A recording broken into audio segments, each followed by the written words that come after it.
Em Filipenses 2,15 está escrito: para que venham a tornar-se puros e irrepreensíveis, filhos de Deus, inculpáveis no meio de uma geração corrompida e depravada, na qual vocês brilham como estrelas do universo. Esse versículo foi um texto escrito por Paulo, um apóstolo, uma pessoa que teve um contato íntimo com Jesus, aprendeu os preceitos e resolveu passar eles por meio de cartas. No meio cristão é muito falado que a Bíblia é atual, porque se você parar para observar o que foi escrito aqui nesse texto, Paulo, o apóstolo, ordena nós sermos puros e irrepreensíveis. E falam também sobre que nós brilhamos como estrelas do universo. Mas nesse caso aqui, ele não quer nos engrandecer, mas ele quer apresentar que o que está dentro de nós, quando brilha, nos faz ser maior do que os outros, nos faz nos destacar no meio de uma sociedade, no meio de ilusões, no meio de falsas esperanças, no meio de uma falsa honestidade que existe para nos jogar para baixo, para nos fazer ser desmotivados. E a principal característica que o Paulo descreve aqui: para ser puro e irrepreensível, você precisa de cultivar uma habilidade muito importante: a integridade. Você já deve ter escutado muito essa palavra, por causa que aqui no Brasil ela é muito difundida, ela é muito explicada, não o termo em si, mas ela é muito comentada, assim. Mas, assim, será que de fato você conhece o real significado e a profundeza dessa palavra? Desse modo, tem um filósofo que eu ouvi uma frase dele que eu achei muito interessante. Ele é um filósofo mais pro ramo das linguagens, chama Ludwig Wittgenstein. Dane-se, se eu falei errado, tô nem aí não. Mas ele tem uma frase muito interessante que diz: os limites da minha linguagem são os limites do meu mundo. Então, nós podemos até ouvir essa palavra, mas se nós não conhecemos de fato o significado dela, nós nos tornamos presos, nós nos tornamos limitados. E o evangelho é muito mais do que só um conjunto de crenças na qual você fica alienado e preso a uma coisa. Cristo nos criou para sermos inteligentes, e é isso que eu vou fazer no vídeo de hoje. Vou destrinchar um pouco mais sobre. Esse vídeo é tanto para cristãos, tanto para não cristãos. É para, de fato, quem quiser se aprofundar um pouquinho mais no conhecimento. E eu não estou me colocando como dono da verdade, mas eu estou me colocando como alguém que olhou, estudou e refletiu. E essas são as minhas conclusões. Se você aceitar, tudo bem. Se não, tudo bem também. Bom, para começar, é crucial entender a origem da palavra, o real significado que a palavra carrega dentro de si e que nós, ao longo do tempo, nos apropriamos e colocamos um outro sentido para ela. Integridade pode ser traduzido como integratas ou integratis, e isso surge do latim, que significa inteireza, totalidade, estado de estar inteiro e não ser corrompido. Originalmente, integridade, a palavra em si não veio para contextualizar um conceito moral, mas isso evoluiu no decorrer do tempo, conforme o cristianismo foi avançando também. Integridade era para indicar uma coisa firme. Por exemplo, um muro de uma casa poderia ser traduzido como algo íntegro, inteiro, que não se divide, não se corrompe. No decorrer dos anos, esse significado foi transformado e foi passado também para o campo moral, no qual quer dizer sobre algo que não é violado, não é tocado, não é corrompido. Nos dias de hoje, essa palavra não se estende somente ao mundo físico das coisas, mas ela já também é passada ao campo moral, na qual existe uma coerência entre os valores do indivíduo e suas atitudes, desde do que passa na sua mente até o que reverbera em suas ações. Nessa lógica, podemos observar que a integridade ela é muito escassa nos dias de hoje. Se brincar, é uma habilidade muito requisitada por pessoas de alto nível social, por conta que para se manter uma empresa, para se liderar coisas, você precisa de ter essa capacidade intrínseca dentro de você. Claro, isso não te impede de mentir, não te impede de fazer coisas erradas, mas o seu valor intrínseco se torna muito maior quando você possui a integridade de coração e das suas atitudes. E diante de um mundo que prega a falsidade, que prega a mentira no geral, quem consegue treinar essa habilidade e expressá-la ao mundo acaba se destacando um pouco mais. No pensamento atual, nós tendemos a esconder nossas atitudes com medo do julgamento, com medo de ser massacrado socialmente ou simplesmente porque você quer ganhar alguma coisa. Mas deixa eu te contar uma coisa. Tudo isso é em vão. Tudo tem o seu propósito. E beleza que você vai estar mentindo, tá pisando em cima de outro, você não tá sendo coerente nos seus valores, mas e aí, será que vale mesmo a pena? Você não é nem na questão de se sentir pleno não, mas será que até que ponto que vale a gente se esconder em máscaras, se esconder em personalidades, se esconder em atitudes para poder ganhar coisas superficiais?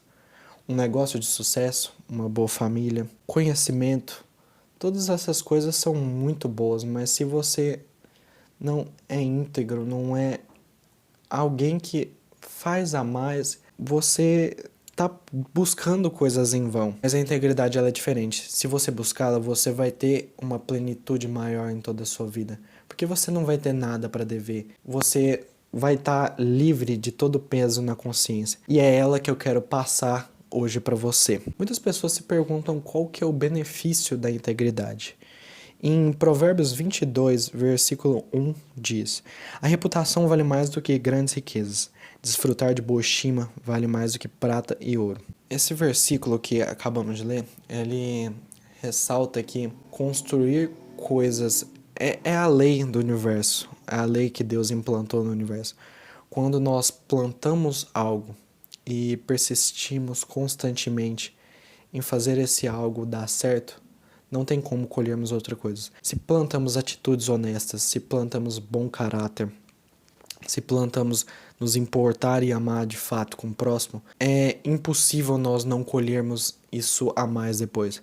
Pode ser que não colhamos com dinheiro, mas a prosperidade ela é inevitável, porque Deus ama e abençoa esses tipos de atitudes. Ou seja, o que eu tô te falando não é para você tirar o seu foco original dos seus objetivos, mas implantar uma motivação. Motivação, destrinchando a palavra, é um motivo que leva à ação. Então, você colocar integridade nas suas, como motivo para suas ações, só vão fazer as suas conquistas serem mais verdadeiras, terem um valor maior, porque você plantou uma atitude consistente. E o cristianismo é isso, não se trata de perfeição. Você pode falhar muitas vezes, mas o que importa é a consistência para você continuar evoluindo. O lado bom de buscar a integridade também é que suas motivações também, suas maneiras de enxergar para o mundo passa de uma coisa externa, de fora, para dentro de si. Você começa a olhar para os valores, o modo como você vem agindo. Isso é algo que vem sido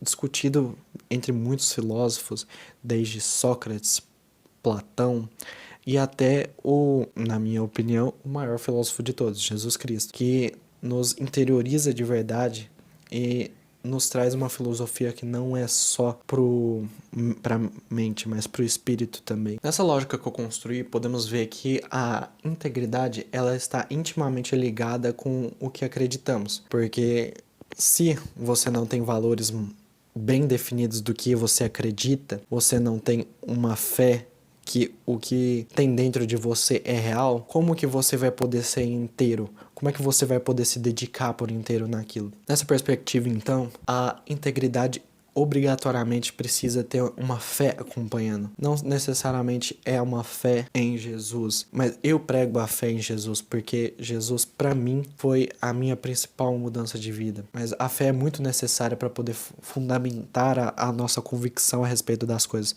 E é ela que nos permite continuar seguindo dia após dia, sem ter medo de olhar para trás. É ela que nos constrói a base para podermos agir. A fé é uma crença fundamentada em convicção das coisas que se esperam e não se veem. Isso está lá em Hebreus 11. Ela é uma característica que define o nosso ser e é herdada diretamente de Deus. Em Gênesis 1:26 está escrito: façamos o homem à nossa imagem, conforme a nossa semelhança. Esse versículo estabelece uma conexão profunda entre nós e Deus e nos revela que a nossa essência de acreditar vem de Deus, porque Deus teve que ter fé em si mesmo para poder criar todas as coisas. Logo, quando nós buscamos alimentar a nossa fé, inconscientemente nós acabamos buscando a Deus, que é o pilar essencial para a construção de uma identidade e de um motivo de integridade. Nesses momentos nós costumamos nos pegar em muitas dúvidas o tempo inteiro.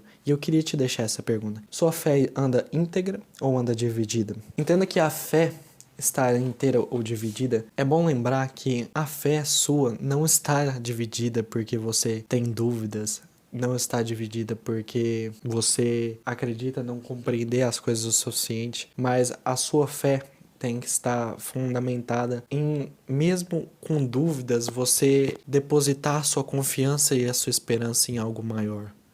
E é isso que o cristianismo bate tanto na tecla. Jesus direciona a fé nele, algo tangível, de certo modo. Por mais que não podemos ver, nós podemos imaginar, nós podemos criar um alvo, uma imagem, direcionar essa fé nele. A fé, ela precisa de estar direcionada para algum campo. Se ela não está direcionada para lugar nenhum, nós somos indivíduos vazios, perdidos, que não sabe aonde quer ir nem para onde quer chegar. E se você é alguém como eu que falha muitas vezes, eu falho demais o tempo inteiro mesmo. Eu tenho que me refletir constantemente a respeito das minhas atitudes. Muitas vezes eu me pego me criticando também. Mas independente da enorme quantidade de dúvidas, eu tenho dúvidas o tempo inteiro. Eu tenho dúvidas até se os valores que Deus impôs pra mim são realmente de verdade. E aí eu fico me questionando se eu realmente devo praticar. Isso porque eu já me considero uma pessoa cristã. Imagina se eu não fosse. Mas se mesmo assim você é alguém como eu que não quer parar independente das adversidades, que quer buscar construir algo sólido para ser alguém que não se abala fácil, mas acima de tudo ser alguém que não para de crescer, alguém que alcança a paz interior, então eu quero te passar 2 dicas para conseguir desenvolver uma integridade genuína. Primeiro, é necessário humildade e autorreflexão sempre para nos medirmos. Eu acabei falando aqui agora há pouco que eu sempre paro para autorrefletir sobre as minhas atitudes e ações. Isso é uma atitude extremamente importante porque ela nos permite nos enxergar não como o centro das coisas. Pelo menos no cristianismo, nosso centro de tudo é Jesus. As nossas atitudes é para Ele. Mas é sempre importante nós observarmos em uma terceira pessoa para enxergar a frio nossas atitudes, nossos pensamentos, nossas ações. Quando nos colocamos em disposição para nos olhar sem nada para nos esconder, ser totalmente fiel consigo mesmo, olhar para todas as atitudes de si e fazer uma análise sincera de si, nós nos tornamos mais humildes, porque nós reconhecemos nossas fragilidades, nós reconhecemos que nós não somos perfeitos. Conseguimos enxergar com clareza os pontos que devemos melhorar. Podemos tornar uma coisa que é inconsciente para poder melhorar. E isso que é a principal magia, assim, da autorreflexão. Segunda dica que eu te dou é buscar ter um relacionamento profundo com Deus. No meu caso, eu ainda incluo Jesus. Jesus, para mim, é o centro de tudo. Então, se eu já tenho a disponibilidade de buscar me transformar em alguém melhor, e no meu caso, eu já tenho um ser, uma criatura não que eu queira alcançar, mas que eu queira me espelhar para agir não melhor que ele, mas como ele, porque Deus é a imagem idealizada, é a imagem de perfeição. E quando depositamos nossa fé e nossa crença para buscarmos ser a perfeição, nós não estamos sendo egoístas, nós não estamos sendo perfeccionistas, nós estamos sendo humildes. Pessoas que reconhecem a sua própria insuficiência e que não está satisfeito como está. E por isso que é bom sempre buscar um relacionamento com Deus, porque Ele é alguém que está lá para nos ajudar. Nós podemos muitas vezes não ver, mas Ele está conosco. Ele quer construir um relacionamento conosco. E sabe o que é o melhor de tudo? Com Deus é um momento só entre você e Ele. Você não precisa de entrar em sua presença com nenhuma máscara social. Você não precisa de fingir ser alguém que você não é, porque Deus conhece o mais fundo do seu coração. Portanto, em Provérbios 10:9 diz: quem anda com integridade anda seguro, mas quem segue caminhos tortuosos será descoberto. Por isso, não devemos ter nenhum tipo de medo. Nós devemos ser pessoas que, assim como nesse versículo, anda sempre seguro das atitudes que temos, porque se construirmos uma crença sólida por trás, não tem o que temer, não tem o que se frustrar. Nós podemos ter a coragem, a ousadia de chegar onde quer que estejamos e ser o mais íntegro possível. Nós não precisamos de ter medo. Nós não agimos por conta do que os outros pensam, mas agimos por algo maior que está dentro de nós. A integridade ela não é fácil de se desenvolver, mas se você estiver disposto a fazer uma busca com toda a sua força e dedicação, é impossível você não se desenvolver. Nós não devemos ser indivíduos omissos, deixando que outras pessoas ajam por nós, pensem por nós. Nós devemos tomar atitude e conquistar as coisas. Não devemos ser indivíduos que se deixam levar por qualquer coisa, mas nós devemos ser indivíduos que façam a diferença. Quanto mais ativos formos na nossa busca por Deus e pelo que acreditamos, nós deixamos a essência divina entrar em nós. E já não vai ser mais nós que agimos, mas a presença dele sobre nós. Jesus não busca pessoas perfeitas. Ele só busca pessoas que busquem ser íntegros, inteiros para ele. Obrigado.